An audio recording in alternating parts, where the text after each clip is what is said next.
اللہ اللہ جو پاپ کرنے میں مشہور ہے، جن کا حال یہ ہے کہ جو عورتوں کو دیکھتے ہیں تو پاپ کی نظر سے دیکھتے ہیں، ان کا حال یہ ہے جیسے کتا چھچڑے کو دیکھتا ہے للچائی ہوئی نظر سے، جیسے بلی دودھ کو دیکھتی ہوئی للچائی نظر سے، ویسے یہ پاپی لوگ عورتوں پہ پاپ کی نظر ڈالتے ہیں. لیکن ان پاپیوں کو مسلم عورتوں کے چہرے دیکھنے نصیب نہیں ہوتے، اس لیے اب یہ چاہتے ہیں کہ پاپ کرتے کرتے اب ان کے گڑے اتنے بھر چکے ہیں کہ یہ اب پاپ کی نظر تم پہ بھی ڈالنا چاہتے ہیں، اس لیے تمہیں بھی بے حجاب کر دینا چاہتے ہیں. لیکن اے خاتون جنت کی کنیزوں، اب بھی تمہارے اندر سیدہ زینب کی حیا موجود ہے، اب بھی تمہارے اندر زیور فاطمہ موجود ہے، اب بھی تمہارے اندر عائشہ صدیقہ کی غیرت موجود ہے، اب بھی تمہارے اندر خدیجہ الکبریٰ کے جذبات موجود ہے، اب بھی تمہارے اندر اللہ اکبر سیدہ سکینہ کی حمیت موجود ہے. بتا دو دنیا کو کہ کل بھی مسلم بیٹیاں اسلام پہ مر مٹنے کے لیے تیار تھیں اور آج بھی مسلم بیٹیاں اسلام پہ مر مٹنے کے لیے تیار ہیں. ارے یہ حجاب کیا ہے، چہرے کو چھپانا کیا ہے؟ اگر وقت آیا تو یہ سیدہ فاطمہ الزہرا کی کنیزیں اپنی جان تک اسلام پہ قربان کر دے گی. اور اللہ اکبر سن لو، مردوں سے بڑی قربانیاں اسلام کی راہ میں عورتوں نے دی.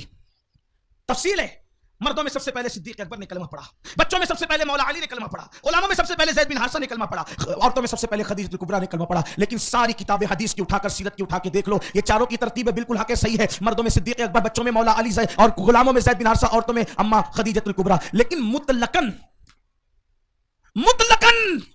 سب سے پہلے کلمہ جس کو پڑھنا نصیب ہوا ہے وہ کوئی مرد نہیں ہے، وہ عورت ہے، اور ان کو سیدہ خدیجہ الکبریٰ کہا جاتا ہے. اگر پہلے ابھی تو صدیق اکبر کو بھی پتا نہیں تھا کہ وحی کا نزول ہوا، مولا علی کو پتا نہیں تھا کہ وحی کا نزول ہوا، زید بن حارثہ کو پتا نہیں تھا کہ وحی کا نزول ہوا. لیکن جب وحی کا نزول ہوا تو سب سے پہلے جس کو وحی کے نزول کے بارے میں پتا چلا وہ ایک خاتون ہے جس کو خدیجہ الکبریٰ کہتے ہیں. کانپتے ہوئے بدن پہ جس نے کمبل اڑایا اس کو خدیجہ الکبریٰ کہتے ہیں. رسول اللہ کو جس نے تسلیاں دی اسے خدیجہ الکبریٰ کہتے ہیں. میرے آقا فرماتے ہیں خدیجہ اللہ تیرے چہرے کا نور بڑھائے کہ جب میں تیرے چہرے کو دیکھتا ہوں تو دشمن مجھے جو ٹینشن دیتے ہیں، تکلیف دیتے ہیں، تیرے نورانی چہرے کو اور تیری تسلیوں کی وجہ سے مجھے قرار مل جاتا ہے، مجھے سکون مل جاتا ہے. مجھے بتاؤ، سب سے پہلے کلمہ ایک خاتون پڑھ رہی ہے، اسلام کے لیے سب سے پہلے دولت ایک خاتون پیش کر رہی ہے خدیجہ الکبریٰ کی شکل میں، حضور کو تسلیہ دینے والی سب سے پہلے خاتون ہے جسے خدیجہ الکبریٰ کہتے ہیں. پھر سوچو اسلام کی راہ میں سب سے پہلی جو شہادت ہوئی بدر میں نہیں ہوئی، احد میں نہیں ہوئی، خندق و خیبر میں پہلی شہادت نہیں ہوئی. حضرت امیر حمزہ کی شہادت کو سلام، وہ سید الشہداء ہے. مصعب ابن عمیر کی شہادت کو سلام، وہ شہید احد ہے. لیکن مطلقاً جو پہلی شہادت ہوئی وہ کسی مرد کی نہیں بلکہ ایک عورت کی ہوئی. یمن سے تشریف لائی ہوئی ایک خاتون مکہ المکرمہ آتی ہے جس کا نام سمیہ تھا، اور وہ میرے آقا پہ کلمہ پڑھ کے مسلمان ہو جاتی ہے. ابو جہل ظالم حضرت سمیہ کو اسلام سے دور کرنا چاہتا ہے، دھمکاتا ہے، ڈراتا ہے. سمیہ کہتی ہے تو جو چاہے کر لے، میں نے دین نہیں چھوڑنا. اور پھر اس پاپی نے، اس ظالم نے یہ کیا کہ سیدہ سمیہ کو، جو حضرت عمار کی ماں تھی، حضرت یاسر کی بیوی تھی، حضرت سمیہ کو اونٹ کے پیر میں ایک پیر باندھا، اونٹ کے پیر میں دوسرا پیر باندھا، اور دونوں اونٹوں کو مخالف سمت دوڑا کر نازک جگہ پر تیر چلا دیا. لیکن اللہ اللہ اس خاتون کا جسم دو حصوں میں چر تو گیا مگر اس نے اسلام کا دامن نہیں چھوڑا. یہ عورتوں کی استقامت تھی، یہ عورتوں کا طریقہ تھا. اے میری بہنوں، مجھے پتا ہے، مجھے یقین ہے آج بھی عورتیں اسلام کے نام پہ مر مٹنے کا جذبہ رکھتی ہے. کسی نے رابعہ بصری سے کہا تھا، رابعہ تم بہت عبادت کرتی ہو، عورت ہونے پہ بہت ناز ہے، تمہیں پتا ہے نا کہ عورتوں میں کوئی نبی نہیں ہوا، عورتوں میں کوئی نبی نہیں ہوا، عورتوں میں کوئی نبی نہیں ہوا، پھر بھی تمہیں عورت ہونے پہ ناز ہے. رابعہ بصری نے مسکرا کے کہا تھا یہ سچ ہے کہ عورتوں میں کوئی نبی نہیں ہوا، لیکن جتنے نبی ہوئے، نبی بغیر باپ کے تو پیدا ہوا لیکن نبی بغیر ماں کے پیدا نہیں ہوا. ہر نبی ماں کی گود ہی میں آتا ہے، ہر نبی ماں کی گود ہی میں پرورش پاتا ہے. اللہ اکبر. اے خاتون جنت کی کنیزوں، یہ مائیں تھی جس نے صلاح الدین ایوبی جیسا بطل جلیل دیا، یہ مائیں تھی جس نے طارق بن زیاد جیسا بطل جلیل دیا، یہ مائیں تھی جنہوں نے علی اکبر جیسوں کو پیدا کیا، یہ مائیں تھی جس نے اللہ اکبر عالمی انقلابی شخصیت حضرت سیدنا امام علی مقام، امام عرش مقام، امام حسین، اللہ اکبر نیزے پہ قرآن سنانے والی شخصیت امام حسین کو جنم دیا.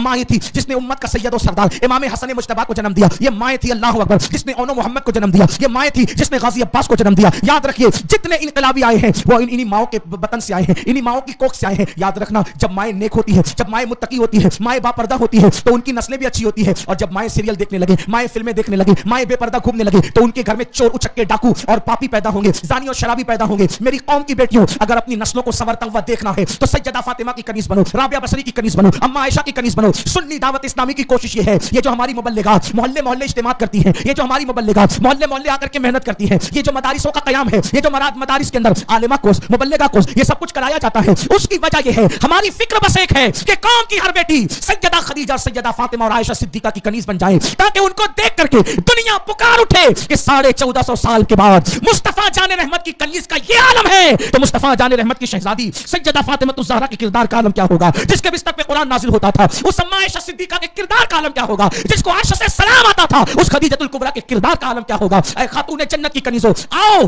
تجدید وفا کرو, اسلام سے اپنے رشتے کو مضبوط کرو, مذہب سے اپنے رشتے کو مضبوط کرو. خیال رکھنا, جان دے کر ایمان بچانا پڑے تو سودا سستا ہے, جان دے کر دین بچانا پڑے تو سودا سستا ہے, سب کی قربانی دے کر دین بچانا پڑے تو سودا سستا ہے. ایک خاتون ہے, ان کا بیٹا ایک جنگ میں شہید ہو جاتا ہے, اس کے بعد وہ پردے میں آتی ہے اور اپنے بیٹے کے بارے